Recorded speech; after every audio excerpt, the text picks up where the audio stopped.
Do you like to lift weights? Do you like to work out? Do you like to exercise? Do you like to partake in strenuous physical activity? If so, you may be a Nazi or white supremacist or white supremacist, one of the white racist things.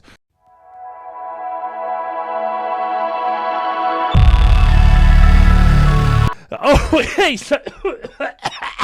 so this is going to be an interesting one here now.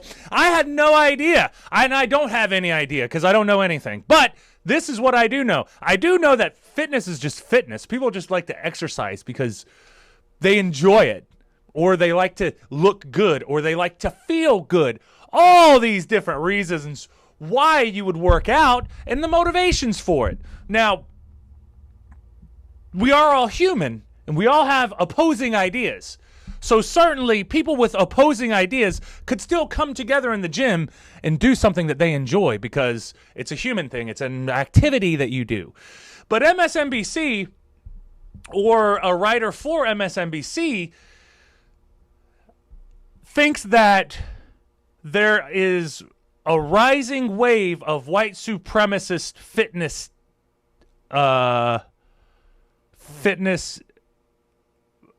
Nazis? I don't know. I don't know. I don't know exactly what it is. Okay, so let's do this. We'll go on to the website. We'll go on to the website and see what's going on here. What's really going on here now? What is really going on here? I just want to know. I just want to know what's really going on here, guys, because I'm nervous now. I'm nervous. I don't want to be a white supremacist, okay? So if I'm working out and you guys know that white supremacists work out and I'm working out, you got to let me know, man. You got to let me know, man. I'm not a white supremacist on purpose. I just want to work out. I want to be in shape.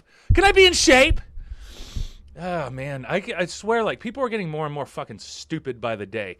I mean, really, though. Like, you see this Supreme Court thing, Ketanji Brown Jackson, I can't remember exactly the Supreme Court justice's name, but the blatant, ridiculous politics that they play, where they were like, oh, yeah, you know, you hear Joe Biden saying, oh, I've got to get a black woman, yes, black woman.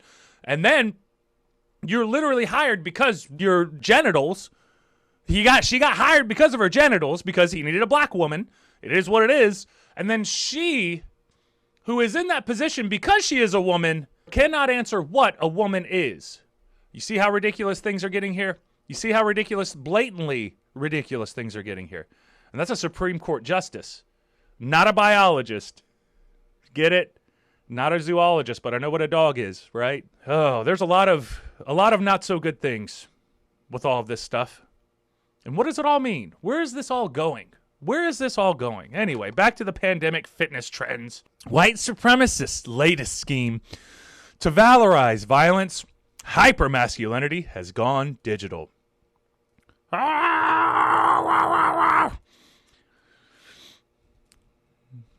That was my Nazi noise by Cynthia Idris. I wonder if Cynthia actually works out or does anything in her life other than writing about Nazis. She's probably obsessed with Nazis. She probably has like a fetish with Nazis. She probably has a fetish for Nazis, and she probably likes hypermasculine men, but they make her nervous, so she probably avoids them.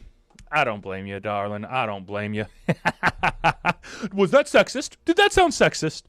It appears the far right has taken advantage of pandemic at-home fitness trends to expand its decade-plus radicalization of physical mixed martial arts and combat sports spaces.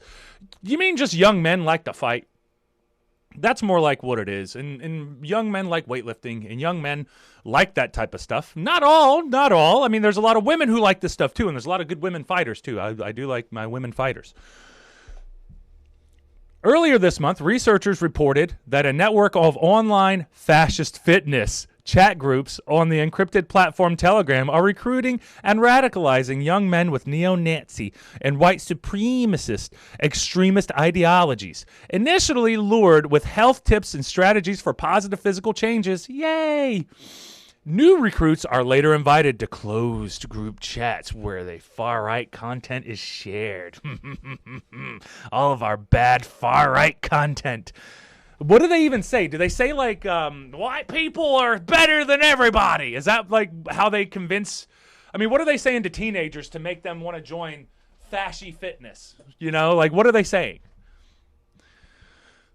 You got to do something cool. And most cool people are, like, athletes. And those aren't whites. Not all whites. I mean, there's some cool whites athletes, but, like, you know, there's more other colors. Physical fitness has always been central to the far right. In Mein Kampf, Hitler, we gotta say the name. Oh, God. Oh, why do they always do that? Why do they always do that? I'm crying and I'm laughing at the same time. Why? Hitler likes boxing. No, you better not be a boxer. Hitler liked Brazilian jiu-jitsu. He ain't big on those Brazilians, but he liked the jiu-jitsu. What the fuck? Ah! Ah! Oh. Hitler fixated on Mein Kampf. In Mein Kampf, fixated on boxing and jiu-jitsu, believing they could help him create an army of millions of boxers and jiu-jitsu guys. All of Hitler's Nazis are going to be wearing, they're going to be wearing a gi. They're going to look like they put on pajamas and they're going to choke you out with their legs. You know a real good Nazi's going to fucking get a good triangle choke on you. Fucking God, man. Believing they could help him create an army of millions whose aggressive spirit and impeccably trained bodies, combined with fanatical love of the fatherland, would do more for the German nation than any mediocre tactical weapons training. Probably, if they feel like they're tough with their hands, that does build confidence. You know, those skills do build confidence, and it's not just for Nazis. They build confidence in yourself because you see that you're progressively getting better, and the progress is easily charted and noted. In more modern times, far-right groups have launched mixed martial arts and boxing gyms in Ukraine. Far-right Nazi Azov Battalion. Ukraine. Neo-Nazis. Azov Battalion. Canada and France, among other places, focused on training far-right nationalists in violent hand-to-hand combat and street fighting techniques. It's caught the attention of intelligence authorities, especially in Europe, Europa, where various reports have noted the role of combat sports and MMA and in radicalizing and promoting far-right violence. You hear about that a lot, but you see way more left-wing violence. And they're not even that good at violence. A series of collaborative efforts between governments, national sports associations, and local gyms in places such as Germany, Poland, and United Kingdom have introduced intervention and prevention programs. The intersection of extremism and fitness leans into a shared obsession with the male body, training, masculinity, testosterone, strength, and competition. What? Some people just like to challenge themselves, man. And they were just born with the body they have, so they're working with the body that they have. Like, the U.S. is comparatively far behind, which will only become more and more problematic, especially since the phenomenon is growing in the country, building on the established fight club culture of MMA far-right extremists. The leader of a Maryland skimhead, hey, Maryland in the house, Maryland in the house. I don't know, I guess we shouldn't be proud of that. Maryland skinhead group, for example, once ran a gym to recruit and train white supremacists in mixed martial arts so they can go in there and get their ass knocked out. 4 members or associates of the racist violent Rise Above movement, the self-described premier MMA fighting, the MMA club of the alt-right, premier MMA club of the alt-right, pled guilty to conspiracy to riot after 2017 Unite the Right rally in Charlottesville, Virginia. An online propagandist for that now defunct group was spotted among protesters in January 6th. Ooh, connections. Ooh, there's a connection here and there's a connection there. Ooh, look at this. This person was there and that person was there. Oh, wow, they must be Hitlers. Unite the Right rally in Charlotte, Virginia, an online propagandist, blah, blah, blah. January 6th, December 2021, they were accompanied by Nubia outlet created by Rams founder Robert Rundo, who is working to create a network of far-right MMA active clubs in the U.S., and they know his name, so he must be actively working on that. Interesting. The intersection of extremism and fitness leans into a shared obsession with the male body, training, masculinity, testosterone, strength, and competition. Physical fitness training, especially. Well, here's the thing, though. Nothing wrong with the male body. Nothing wrong with training. Nothing wrong with masculinity. Nothing wrong with testosterone. Nothing wrong with strength. And nothing wrong with competition. Nothing wrong with any of those. Those actually build character. All of those are very, very good things. I would argue that fascists, socialists, and anarchists should probably participate. All of those are good. I don't understand. Like, it's just like, it's such a weird. I know everybody's got to do the politics thing, and that's what we talk about on this channel. How everybody's bullshitting each other with fucking the politics mask, but it's all horseshit anyway. Because this is probably just a person wanting you to get fat. Now they're saying, oh, well, nobody wants to be a Nazi, so you better say that there's something about a Nazi working out, so people won't want to work out anymore because they don't want to be Nazis. It's championed as a tool to help fight the coming race war and the street battles that will proceed. Recruits are encouraged to link individual moral virtues such as willpower, decisiveness, and courage, all good things, with desired collective traits such as virility and manliness.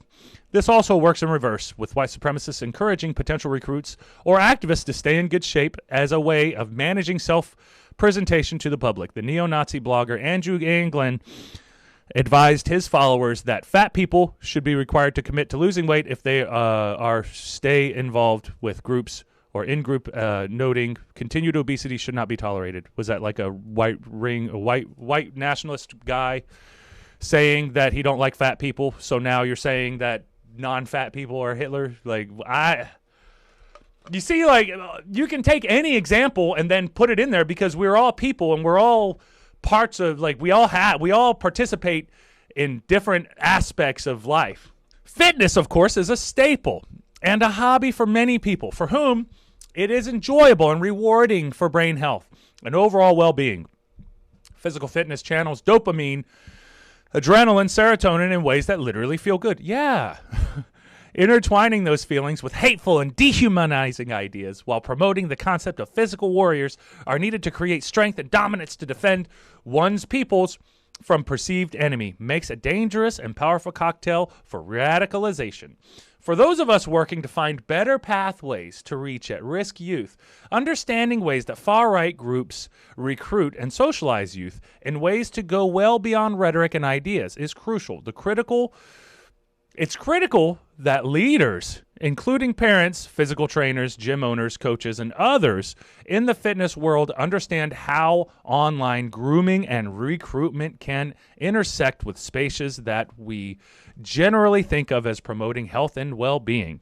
The realm of online fitness now provides new and ever-expanding market for reaching and radicalizing young men, and it requires our targeted focus and resources to try and stop the cycle, whatever, blah, blah, blah. Yeah, I just don't see. It's hard seeing